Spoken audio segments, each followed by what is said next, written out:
Good morning.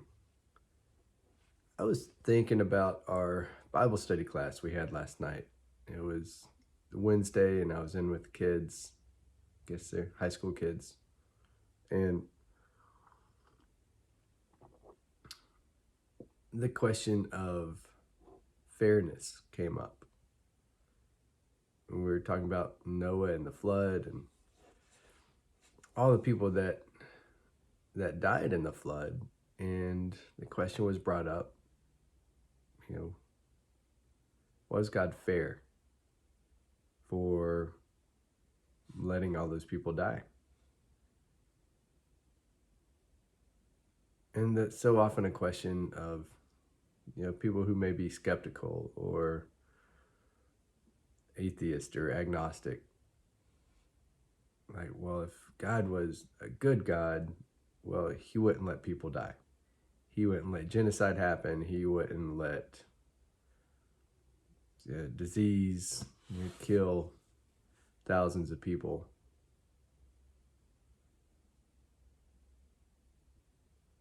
But I guess the real question is, like, who gets to be the judge of fair? If something good happens to me, well, that's great. I consider that fair to me. But somebody else that didn't get that good thing, they might think it's unfair because, well, they were supposed to get the good thing. They've put in a bunch of hard work. They're just as worthy as I am to get something good. And why didn't they get that good thing? And so when they become the judge of my good thing, then it could seem unfair.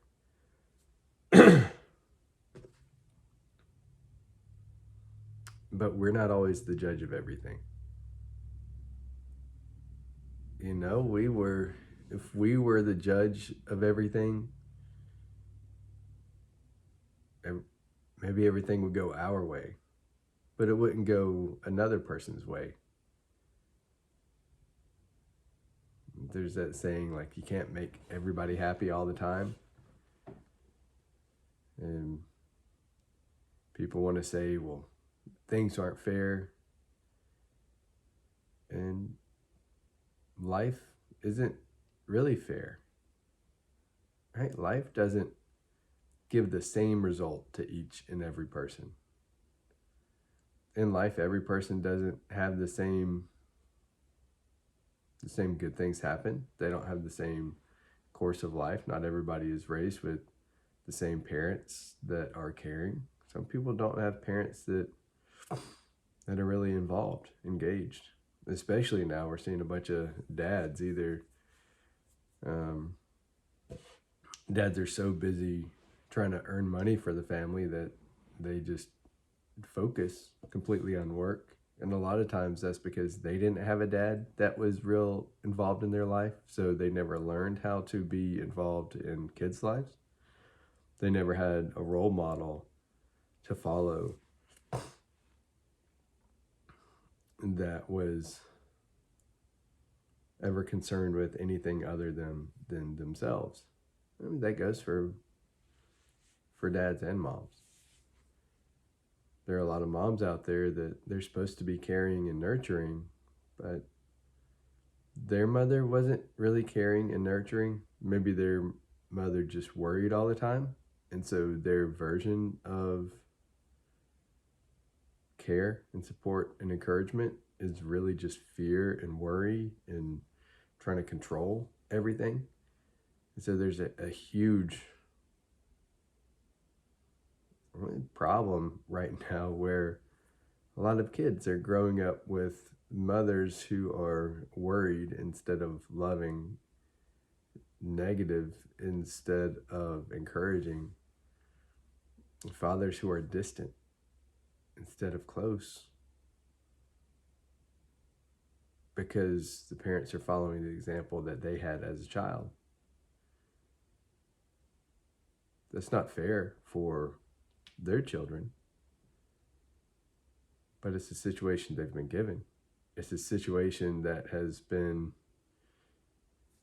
it's the outcome of just generations of dysfunction. That's not how a family is supposed to be. That's not how God created a family to be. But people have messed it up over years and years by doing the wrong thing, and then they come to think that the wrong thing is the right thing, where the wrong thing is the only thing they know how to do, and so it's better to do that thing than nothing.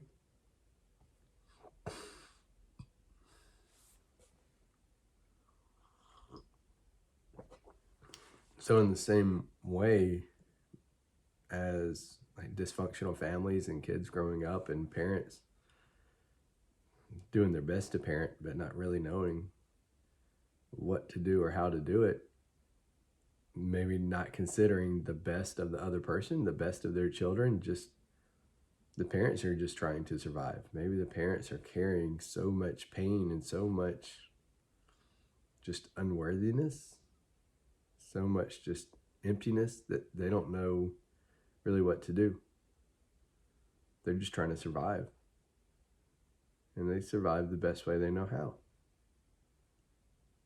And again, that's not really fair for the kids. But like people say, life isn't fair. Not everybody gets the same life. Not everybody gets the same elements of life.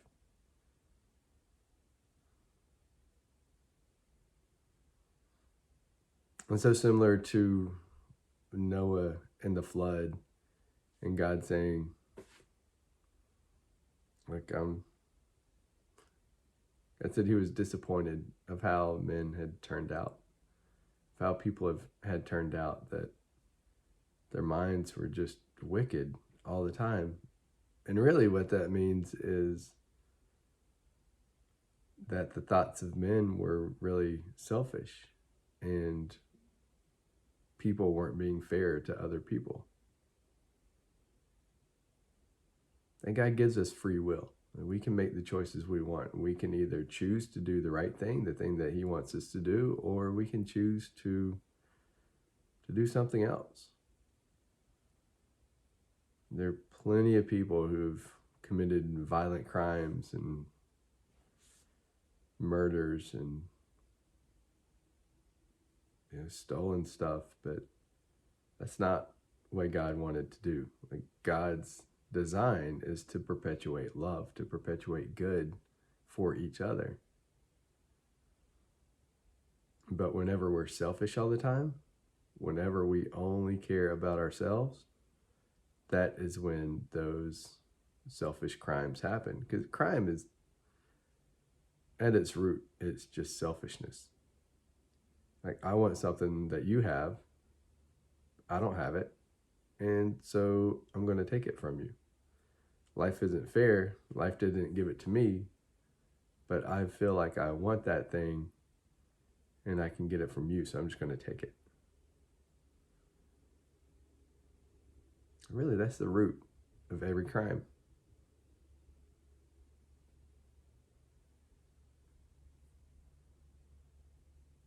So people thinking life isn't fair to them, and so they're owed something because maybe they're jealous that somebody else has something. Instead of being content with what we have, people say,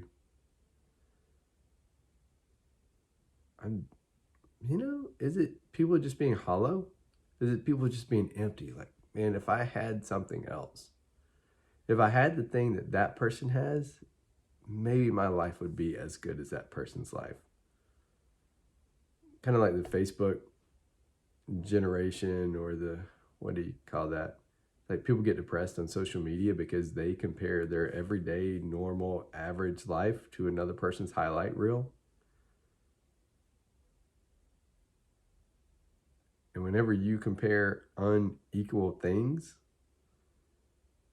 or have an unbalanced view, and you're looking for equality and similarity,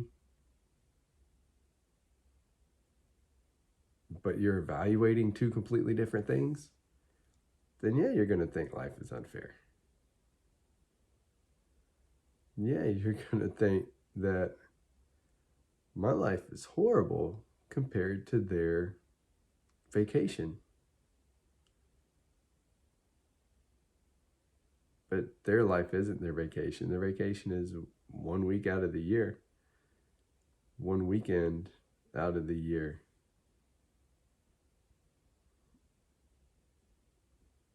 And a lot of times when we're on vacation, we're so used to working all the time that vacation is actually the uncomfortable thing. It just looks good.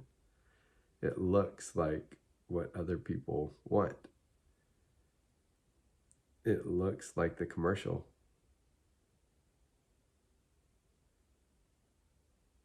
And I don't know too many people that don't like the beach and the sand and would love sailing on a yacht across the ocean. And that seems great. And that's a beautiful thing that, God created those beautiful things for us to enjoy.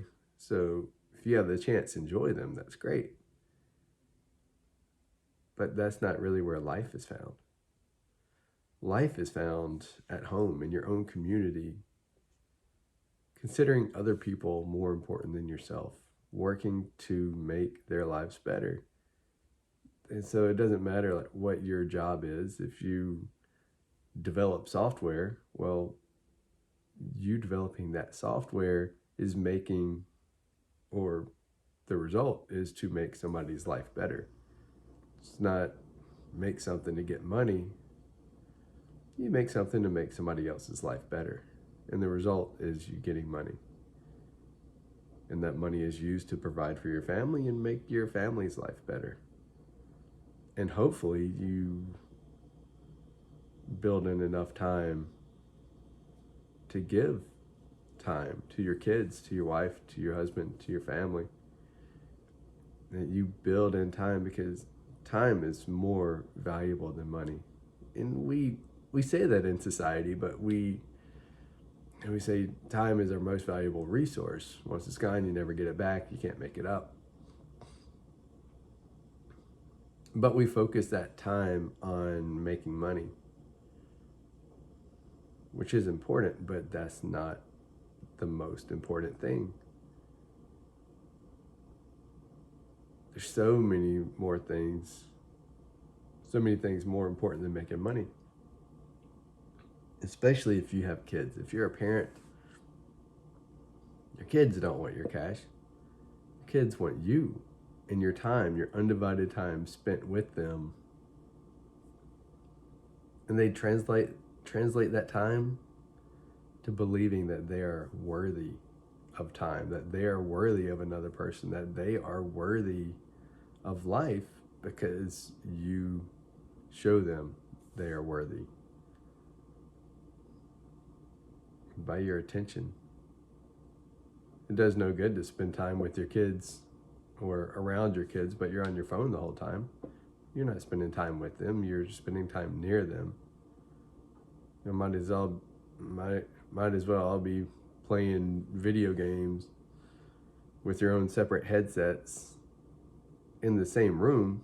You're close to each other, but you're all in different groups. You're all doing different things.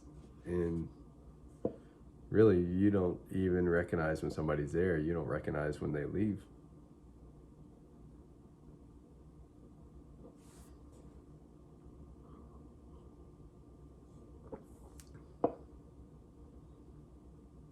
And another very important thing to do with our time that we don't do is explore your heart and explore your mind. Self-examination can be a scary thing. I've heard people say like, oh, well, you don't want to know what's inside. It's scary in there. And yeah, kind of the unknown, the ignored and hidden, the things that we run from, things that we hide away, like they can be scary because it's uncomfortable. Nothing uncomfortable is really fun, but in the discomfort, that's where we improve. Nothing is ever comfortable and beneficial. I can't think of anything that is. Like if you want to get in better shape, you go lift weights. And when you're lifting weights, it burns, it hurts.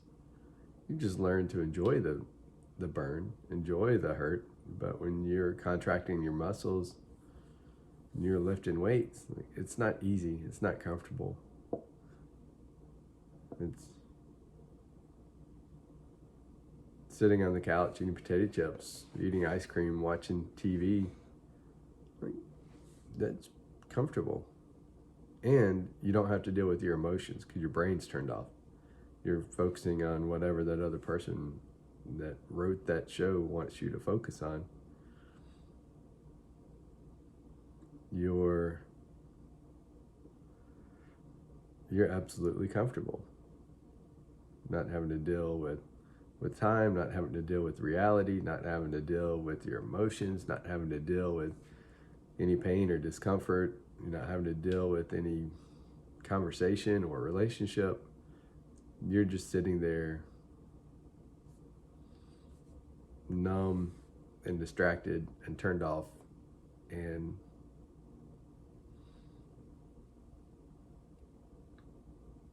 life doesn't get much easier than that.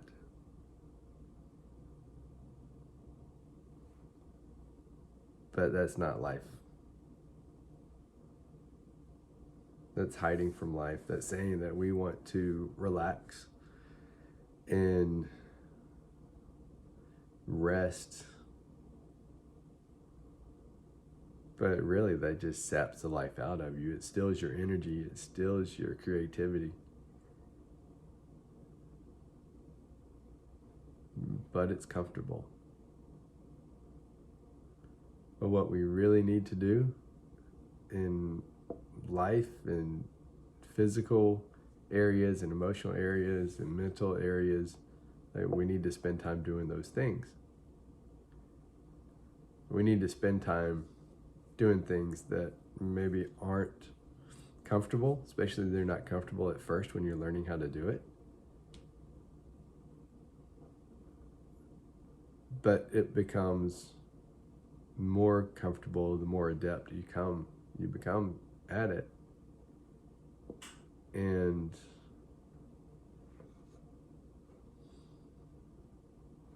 the more you work out, the more the movements become natural. The more results you see, the more you want to keep on doing it. The more encouragement you get, you want to keep doing that thing. And so in a physical area, we can see the weight loss, we can see the muscle gain, we can see our pants are fitting better, we can see we have more energy, we can see that going up that flight of stairs doesn't wind us as much. If we're playing a sport like tennis, if you start off playing and then all of a sudden you can hit one ball in a row whenever you start, and then you work up and then you can hit 100 balls in a row. And well, that's improvement that you see. You move around the court better, you see the ball better, you start winning more points. But on the heart and on the mind aspect of things,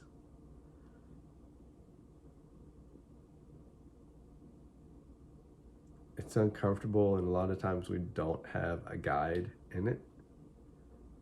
And really, that is what the church is for.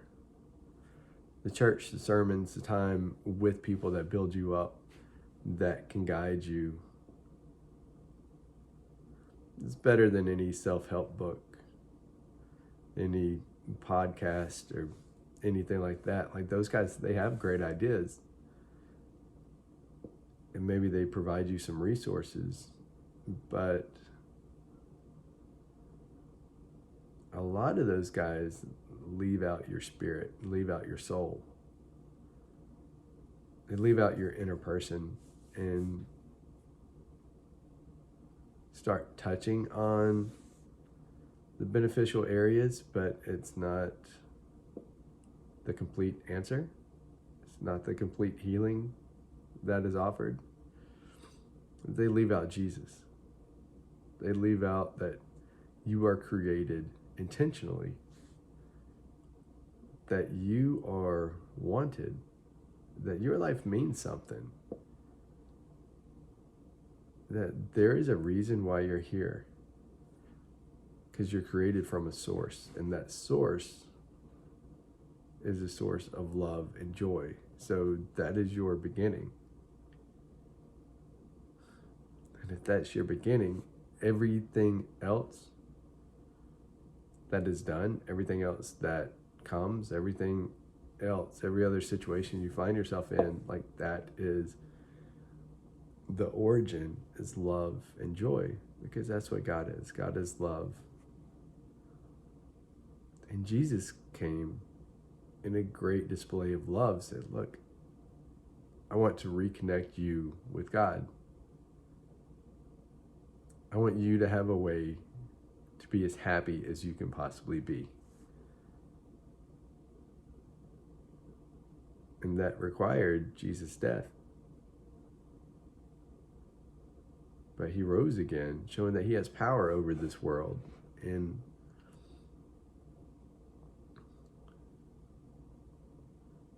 showing that we have power over this world. Like, we've been given a new life.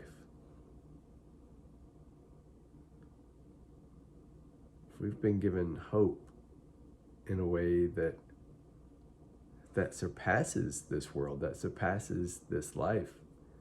And those self-help guys, like, maybe they can get you started, but they don't have the whole answer. They don't have the origin story, and they don't have the ending story that Jesus provides. But with our time, with the matters of our heart and the matters of our mind, like, those are the playgrounds. Like, the devil can twist and turn and do so many just wicked things within us, thinking that our natural thoughts are bad, trying to get us to judge ourselves and condemn ourselves before we even have a chance to start living. And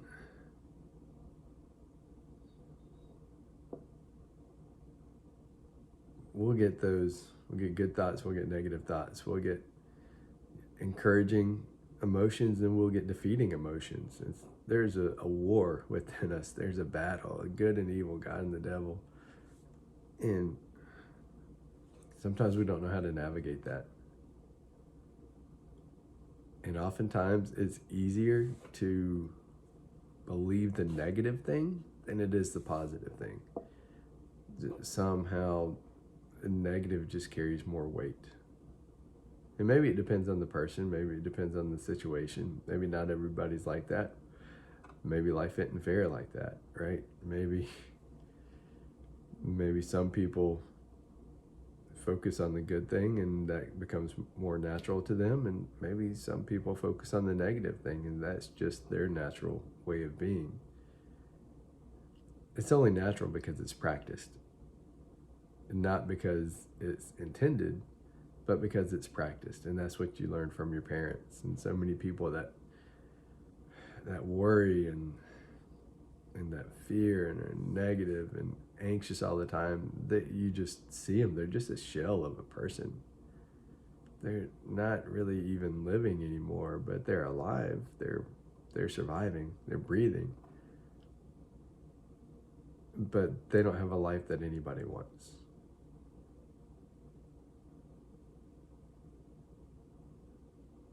That kind of sounds like the comparison thing again. Are we comparing apples to oranges? Are we comparing everyday life to somebody else's holiday? Whenever we compare a person's life that's focused on worry and a person's life that's focused on joy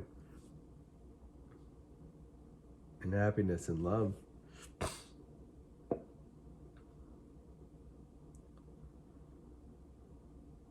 It can seem like that because the lives are so different. But that is really what the true comparison. That's what the comparison should be. It's my everyday life to your everyday life.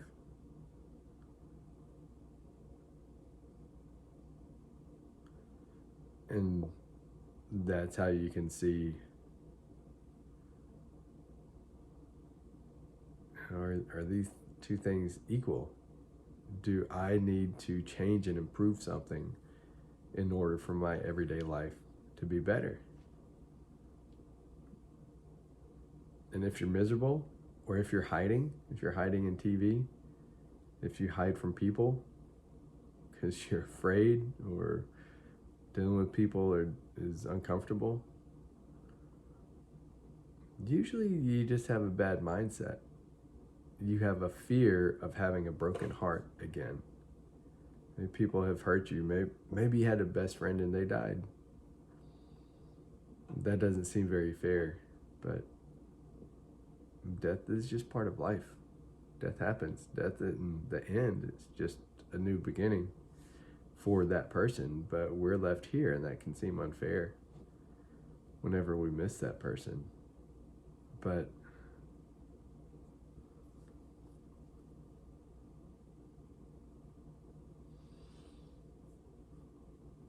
we have to realize that it's not for us to judge God because our best friend might have died. We believe if they know Jesus, then they're in such a better place, and they are feeling so much better. All their pains are gone, all their worries have ended, and they're in such a better place. So we should be happy for them, even though we miss them. But so often, our mind or the devil can change it to, how dare God take somebody from me that made my life good?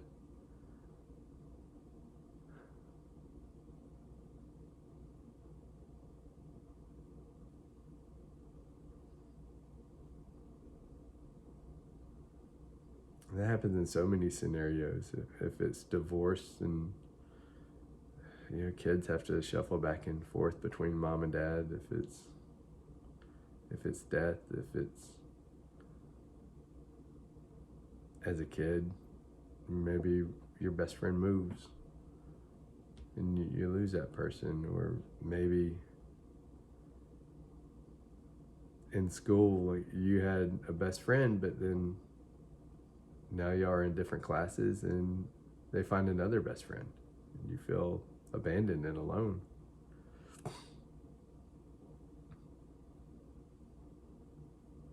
A lot of times people build a defense around that to prevent that from happening. Like, somebody was taken away from me that I loved, that made my life better, and they're gone now, and I don't want that pain to happen again. So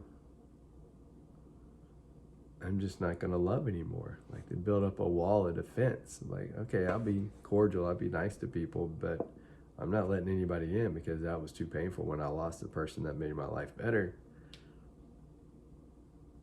Which is understandable in a way, but it's backwards. You're judging God, saying things are unfair, but really he gave you something that was good. He gave you something that made your life better. And yeah, it went away, but now you're the one that's keeping more good things from happening. You're the one who's developed a wall, said, things aren't fair, I can't keep on doing this, I'm just going to keep everybody away because that pain is more than I can handle again.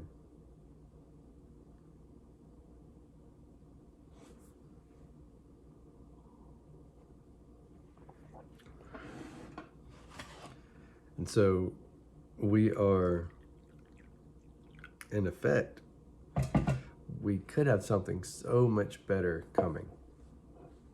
I mean, we don't know how everything works, but maybe the joy that that first initial person gave you, it was great and amazing based on your understanding. And you loved it and you loved them. But that was just the beginning. That was just the beginning of the love and excitement and joy that you would feel with the next person. I often hear people say, man, it was not fair that my high school sweetheart ended up marrying somebody else. Or I was in love with this person and they married somebody else. And then a few years later, maybe they meet somebody else and they get married and they're like, man, that first one that I was so disappointed about, that first person that I lost, like that one that got away, that I wish I would have married, it turns out them leaving was the best thing that ever happened to me. Because this next thing, the second thing, the thing that God ended up giving me was so much better than that first thing that I was trying to get for myself. And yeah, I had to go through some pain. I had to go through pain because I was trying to hold on to something that God was trying to take away. Is that really most of the gist of pain? Trying to hold on to something that God says it's time to move on?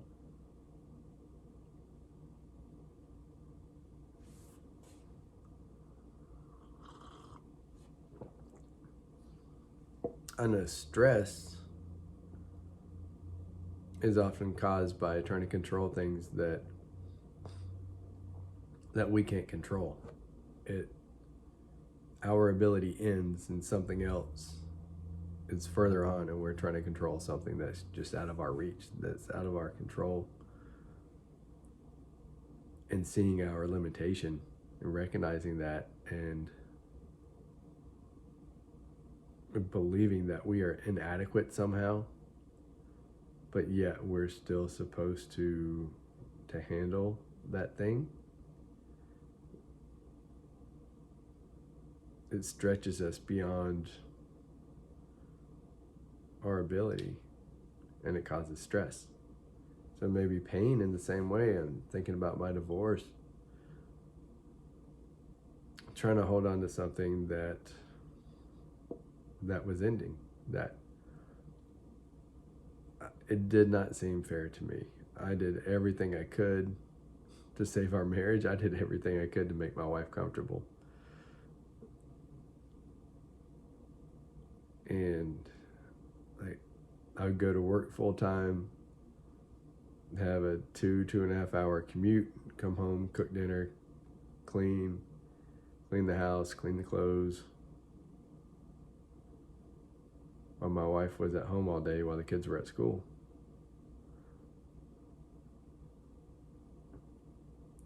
Like, write her love letters, buy her flowers all the time, but she just couldn't understand love. Like, it's not what her family taught her. They don't understand love.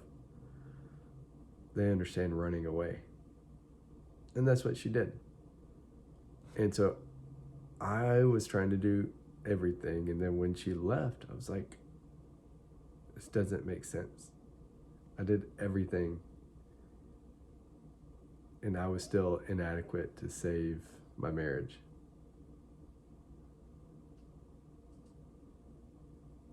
Like, she left and she said, in essence, by her leaving, that I wasn't worth her time, that I wasn't worthy as a husband. And that hurt real bad. That jabbed me.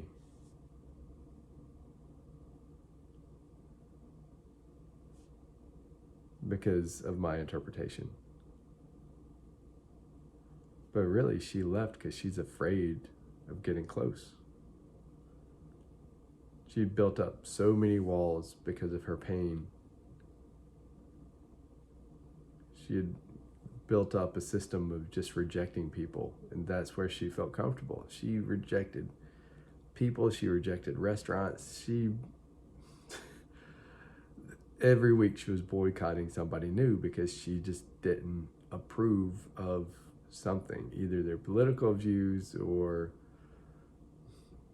how they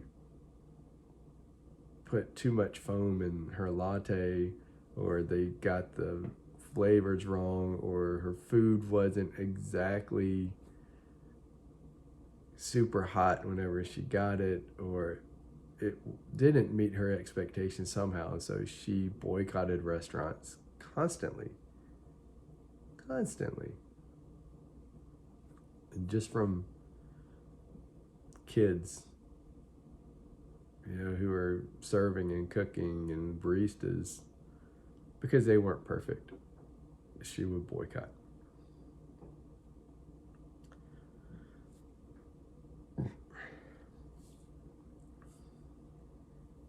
And that was just her way. That just is her way. But I gauged the situation. I judged the situation based on my feelings and what I expected, instead of and what I expected of her. I expected her to be more like me, more like my family taught, more loving and adventurous and caring and positive, trying to see the positive things instead of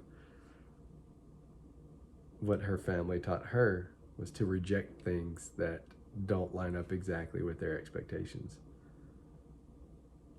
Instead of giving people grace,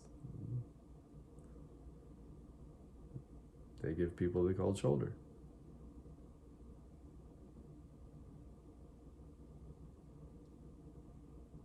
And so I judged I judged her by my expectations, and you cannot do that. But that caused so much pain for me. Like, no, what happened is wrong. I want my family together. I want my kids with me. And I don't have that, so it's painful.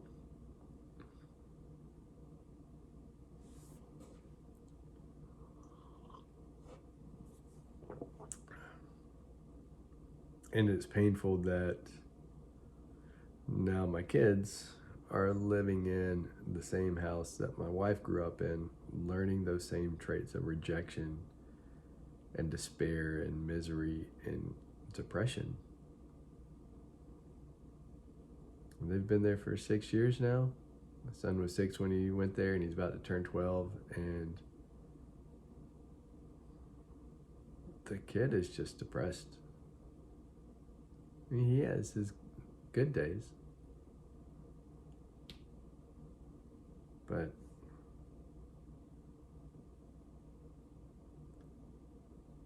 he you seen that movie Napoleon Dynamite? Like the way that kid is, like thinking nothing goes right for him. That's how my boy is, and it breaks my heart.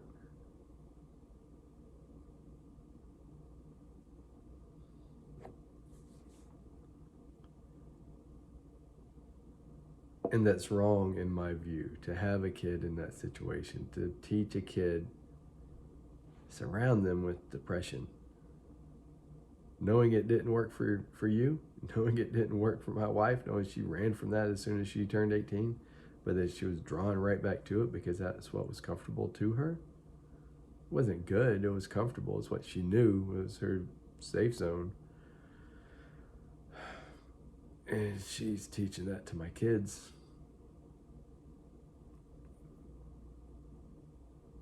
And I can't control that. I can't do anything about that. And to me, that is wrong. It's bad for my kids. It's bad for my wife.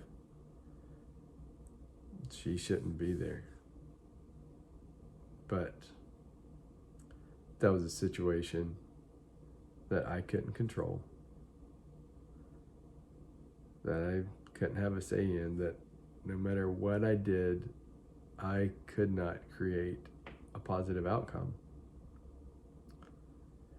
And whenever she left and whenever she attacked me with the legal system,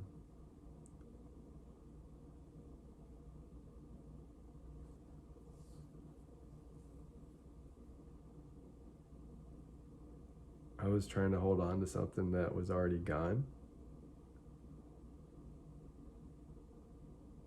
And that caused, maybe that was the cause of pain.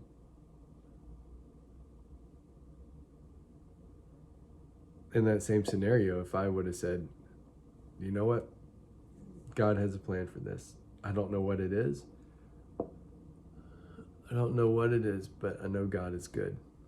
And I know everything that God does is loving. Even if I can't see it in the moment, there's so many stories out there that, like, man, I wouldn't wish this on my worst enemy, but thank God it happened, because I grew, I learned. The situation that I found myself in was so much better. But that comfortable thing, the thing I was in, the thing I had, it had to be ripped from me first, because I was not going to let go of it, because I was committed. I was determined to save my marriage. I had to. And whatever the scenario is, if there's more than one person involved, each of those people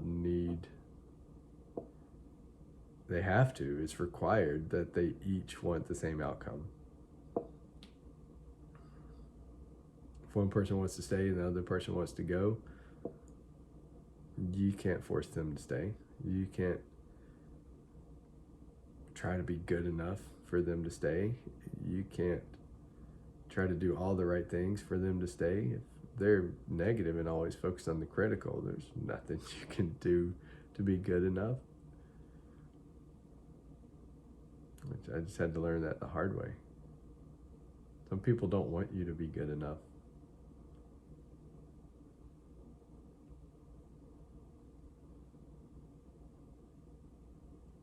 That's kind of a hard lesson too. I think some people want you to fail. That's not fair. But it's just their pain talking. Like, in their heart, they don't really want you to fail, but if you succeed in some way, they interpret that as not being fair because they couldn't succeed in that thing.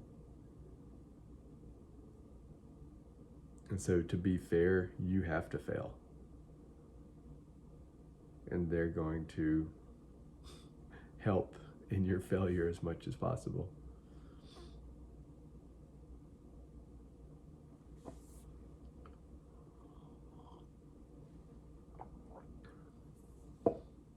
And so whenever they abandon you, whenever they leave, well, that's interesting. Whenever they leave, it can feel like abandonment. And I mean, I guess that could be the definition of it, but it's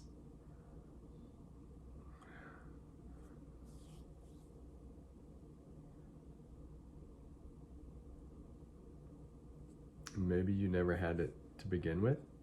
Maybe it just looked like your expectation was being met. Maybe it looked like there was a commitment. Maybe it looked like there was unity. Maybe it looked like, maybe through the marriage, like you had one expectation and she just always had another expectation. And so her leaving is not you, right? That has nothing to do with you.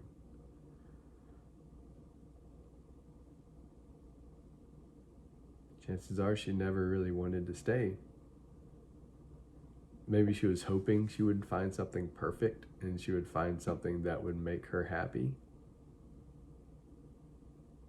But one person's job is not to make another person happy. You can't be perfect all the time. You can't be the source of another person's joy.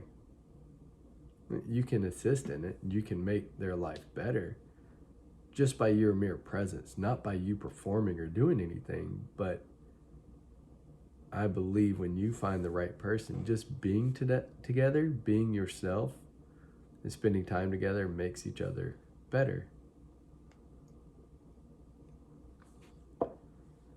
But that person already has to be happy.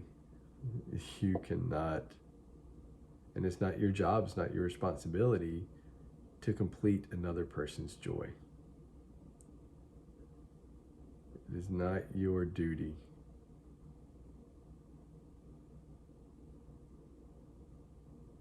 To constantly perform. That'd wear you out.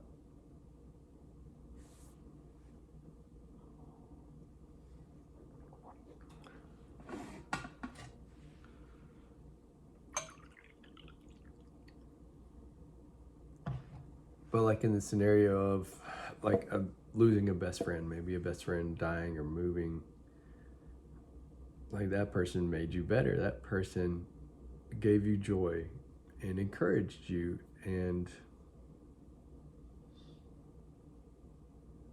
filled some needs that you had just by their natural presence. And maybe you lost them.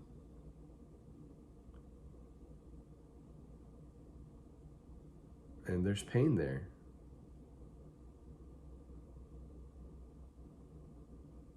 And you don't know if it's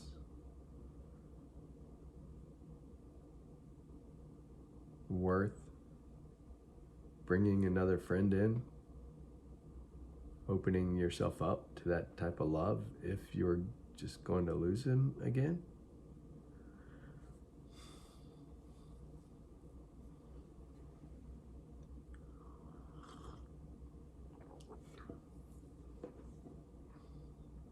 But yeah, even in that scenario, trying to hold on to what you lost, focusing on the negative aspect of that relationship instead of remembering all the good moments and like, man, we had such a great time. God, thank you so much. Thank God for the time that we had together. It was great and it was fantastic, and I learned this and that, and they helped me become better in this area and that area. And just the fond memories of that person will build me up. It will help me get through future situations because of what that person did and who that person was and how they helped me heal a little bit, how they helped me overcome difficulties of my past. Even though they're not here now, they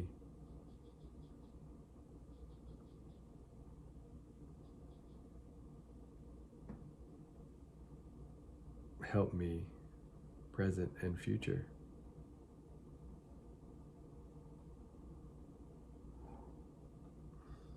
That's so much better than the opposite way of focusing on the loss and blaming God for taking that person away.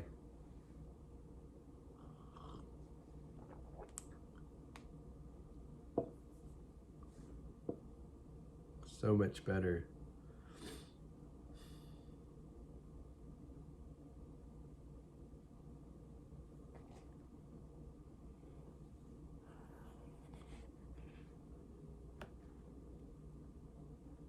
To focus on the good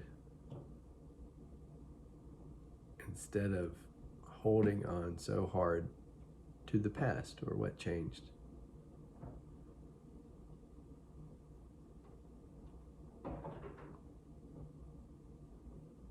And by handling that right, it changes our definition of fair. It changes our definition of good or worth or or what God should have done, our judgment of the situation.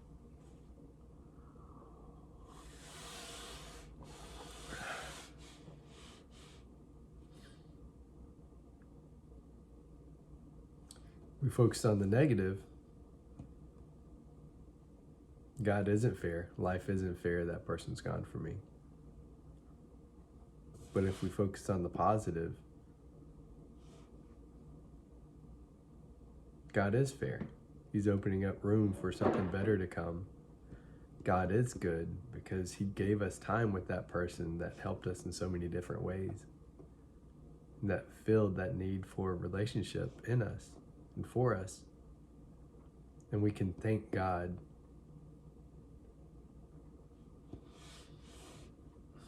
for that person.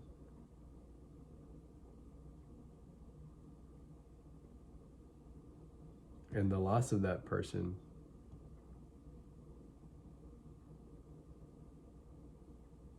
it can cause some sadness, some loneliness, but we know if our mind is right, if our heart is open to what God is doing and that God is good, that God is loving, that God produces things that are good for us. Like he causes things to work out good for the world and people in general, but for you, like he causes things to work out for your good now and in the future. And even if something is removed, if it's taken away, well, it was just time for that.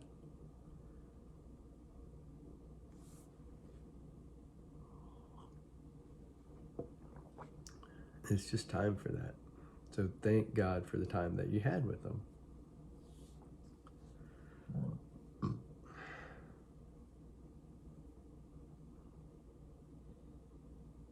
And then that helps with your mind as well. Like instead of when you dwell on the negative, that can make your heart cold and bitter. That can make you withhold love. That can make you withhold fully committing to a new relationship. Or that can make you judge your future relationship by the expectations of the results of your last one. Just bringing past damage into a new relationship.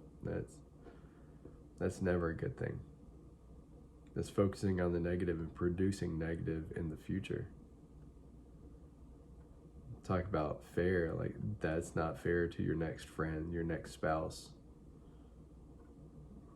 your next boss, your next coworker. Like it's not fair.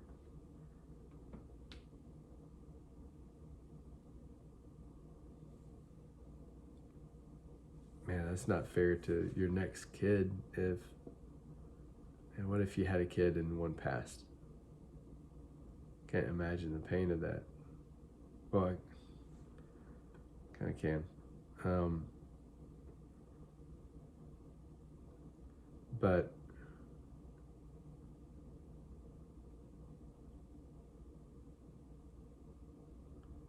the pain of that is intense. And each holiday, each memory, that pain comes back up. But then if you have another kid and you end up distancing yourself from that new child because you don't want to hurt as bad as you did when you lost the last one, and so you don't want to fully commit, and you never really fully give your love or your time, your energy to your new child,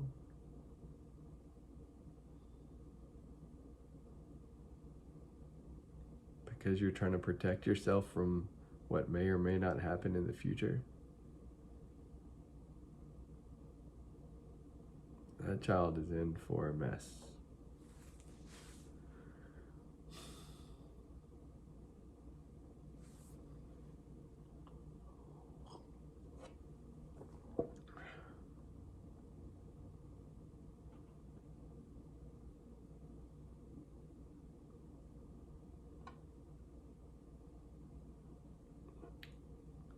there's no way that that next relationship can thrive if you carry that baggage with you. If you're always thinking that God is unfair and that he shouldn't have done what he did.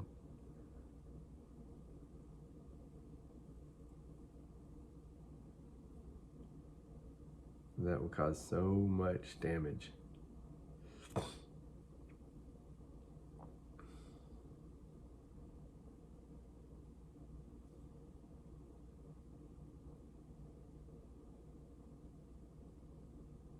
And so we have to deal with that. We have to deal with that mentally and spiritually. We have to deal with that in our thoughts and our emotions. We have to get free of that. We have to reconcile that God did a good thing. And while we're focusing on a negative thing, while we're focused on how dare God do that? How dare God take that person from me?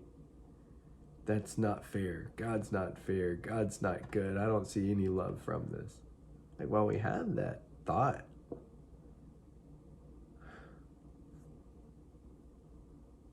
while we have that belief or that expectation, that next good thing is not going to come to us. We haven't. We can try to go out and get something new. You can be heartbroken and still want a person to fill that void of your spouse. You can go out, date, go out, start sleeping around, but that's never going to result in anything good. You might even find a new wife, but it's going to be so damaged. That's why second marriages have a failure rate of over 50% higher than first marriages. People are just trying to fill a void, but they're bringing their damage into it. They haven't resolved anything yet in their minds and in their hearts.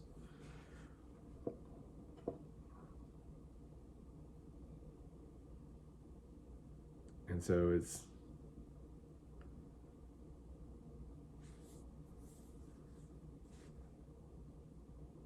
is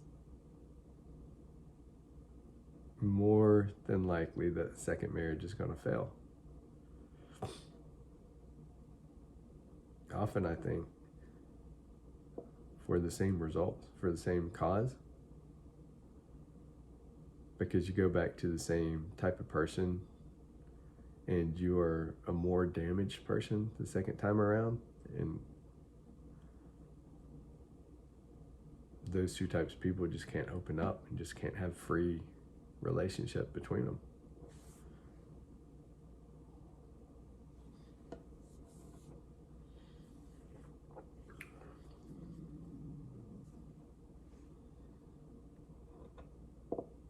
And so, thinking both in your heart and in your mind, if pain is trying to keep the things that God is saying it's time to end, because he has a better plan for you.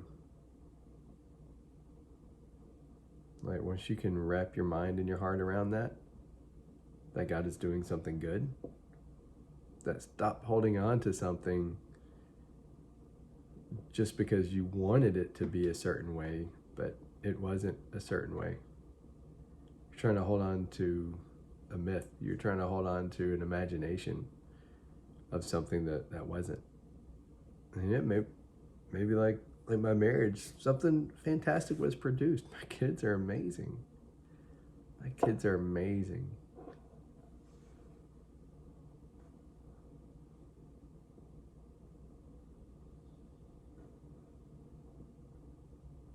But the marriage was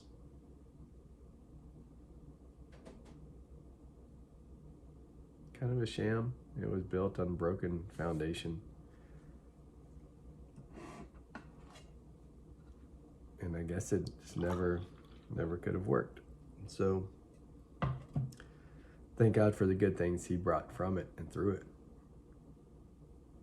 But I can't judge God as being unfair because I went for something the wrong way and it produced a bad result.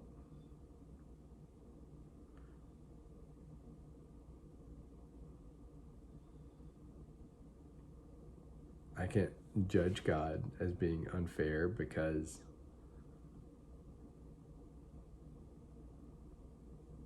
I didn't follow him in the beginning, right? How often do we do that? We judge God for being unfair because he didn't produce something we expected from a mess that we started. Isn't that us being unfair to God? Isn't that us being unfair to ourselves?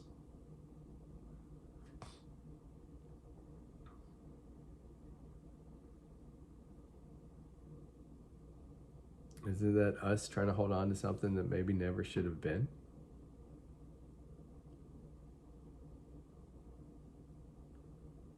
Isn't that us trying to hold on to an imagination of something that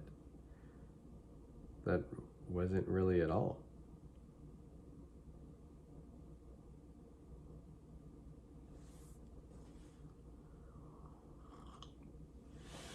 We just had a dream of something.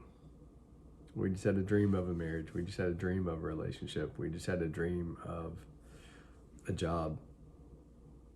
And we go about it the wrong way and we get something that we shouldn't have had at all.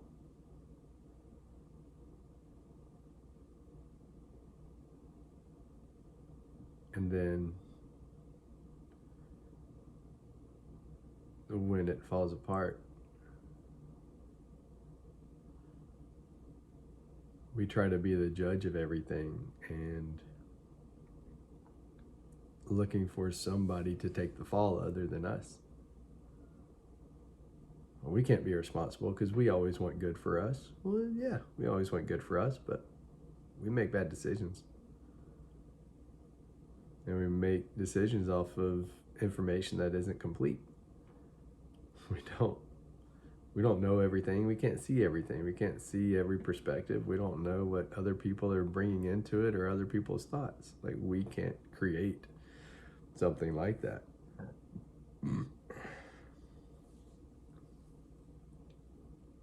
We can work towards it and be our best, and if hearts align, then great. That's a beautiful thing.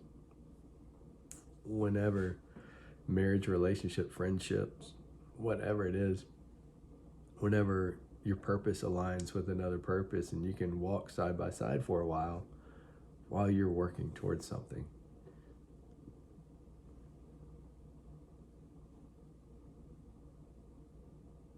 But there are often times that those friendships end. People move. People get a new purpose. Situations change.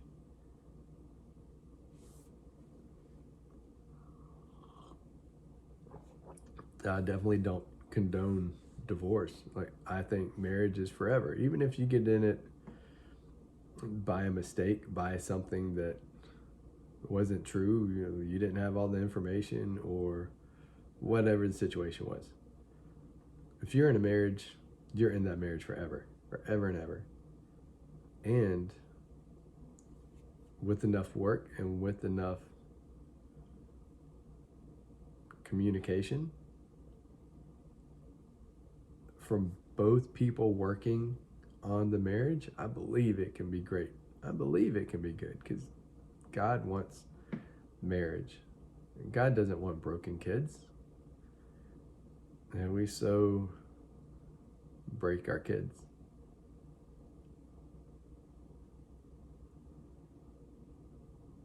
And that's something we do. That's not something God does. Like, we break our kids. We break their poor little hearts and minds.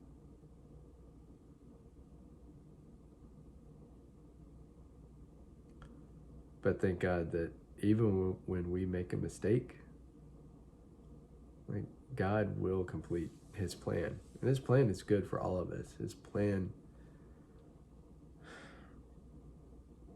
is good. His plan is good for you. It's good for you right now. It's good for you right now and in the future. It's good for your body, mind, heart, and soul. It's good. And it gives you fulfillment. It gives you everything you need. And it helps you fulfill your purpose of what you were made for.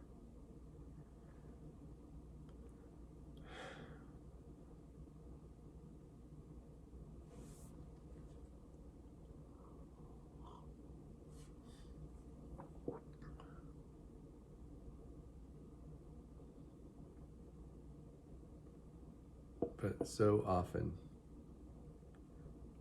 we want to be the God of our own universe. We want to be the judge and the jury. We want to evaluate everything based on our limited scope, based on our limited information, based on our limited knowledge and understanding. Like, we want to be the boss. We want to be in charge. We want all the control. But control is not ours to have. We can't control anything around us. I mean, we can turn the lights on and off, but we can't control when that light bulb's going to burn out. And when that light bulb burns out, sometimes people get frustrated, start fussing. But it's not our control. It's just something that happened. It doesn't mean you're unworthy of anything. It's just something that happened. And we can't control the weather. We can't control nature. We can't control other people. A lot of times, a lot of people can't even control their own thoughts and emotions. It's said that the only thing we really can control are our decisions, or how we respond to things. Like, that's kind of the only thing we can control. And, well, sometimes we respond to things in ways that we don't expect, something that we didn't plan, something we don't like. We respond in a way like, oh, well, I don't know where that came from. That wasn't me. I'm sorry. But you know what? That came out of you. And, if that's like the only thing that we can control, and we don't control it very much, then why do we think we can control anything else? Why do we think we can control another person? Why do we think we can control a situation? Why do we think we can control God? Why do we think we should be in control? Just because we can speak, think, and create things, like, we get to be a part of this greater puzzle that God's created in this world with people. And it's an amazing,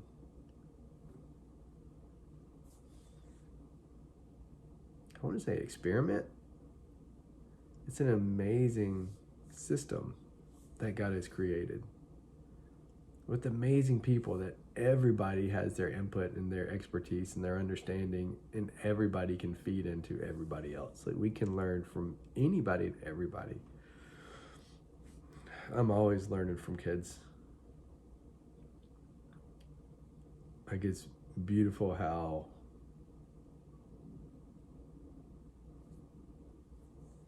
their innocence and their joy, and how their hearts and minds are protected from so many things. It's not until we get older, I don't know, teenage years, when we start being cynical. We start, a new aspect of our emotions and thoughts are coming into play. We call it puberty and whatever. Our bodies are changing, but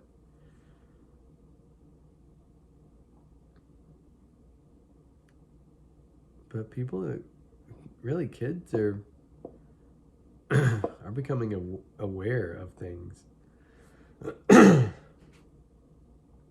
They're no longer just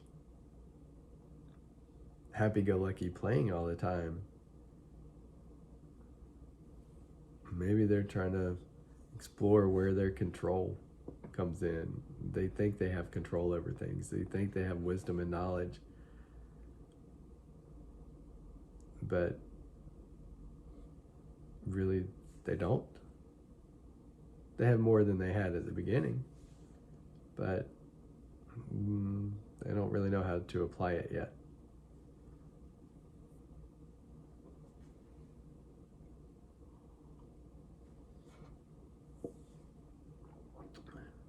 And so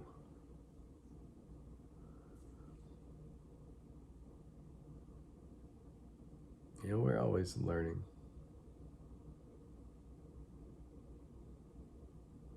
But the thing that we have to learn is our understanding of fair. It's pretty selfish and one-sided. Our belief of how things work out, fair or not, good or not, for us or against us,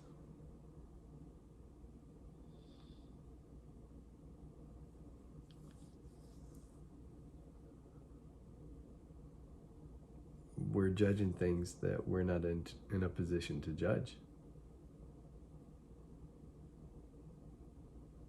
And a lot of times when we're judging those things, it's really the thoughts of the enemy, the devil, running through our head of how things are so wrong and just to make us miserable. And if we just accept that God is good, He's good for us, He's good for us, causing good for us now, causing good for each one of us individually, even though we don't see it, even when those things come up that we would say are not fair, we can realize that they are. We can realize that we're judging things the wrong way. We can realize we're judging by the wrong grade, by the wrong guideline. We're judging when we shouldn't judge at all. It's not our job. We're trying to control something that's not in our control.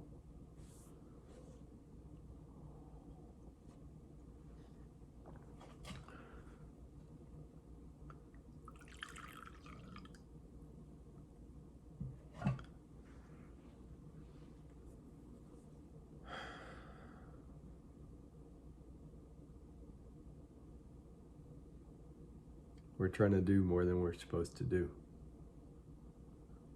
But what we need to do is keep a mindset knowing that God is in control, and that's a good thing. That's such a good thing that God's in control and not us. If each person was in control, we'd all pull things in 100 different ways, and we'd all throw our own baggage and our own worries and fear on top of things, but it's not something that God has. So it's not a worry, fear-based decision from God. It's a good decision for our goodness. A decision seeing all things, a perspective that we don't have. And so always know that God is good. That also means God is fair to you. It might not seem like things are fair. People might say that life isn't fair. Sure, life can twist and turn, and bad things, painful things can happen.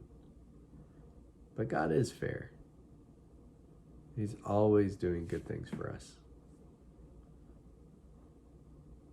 we just say God is not fair because we're judging by our own standards and not by what God is doing. We're judging by the moment and not by the bigger scope of a lifetime. So it might seem that God is unfair in the moment, but God is fair. God is fair through our lifetime, fair to produce the best for us. Even in pain, even in discomfort, even in fear and shame, even in our mistakes, things we do wrong, our accidents, or intent. Like it's okay. God knows it all. And He is being fair.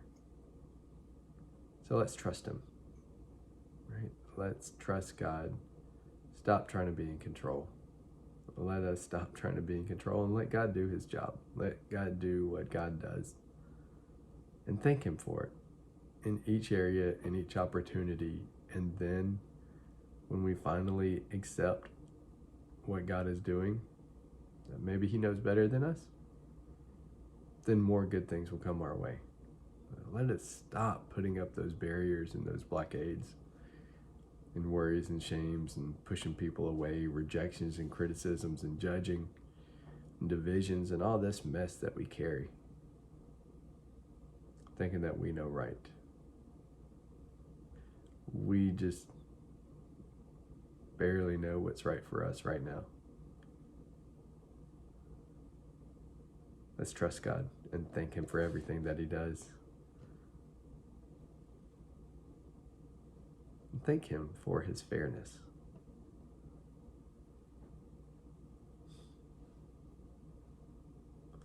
So I hope y'all have a great day.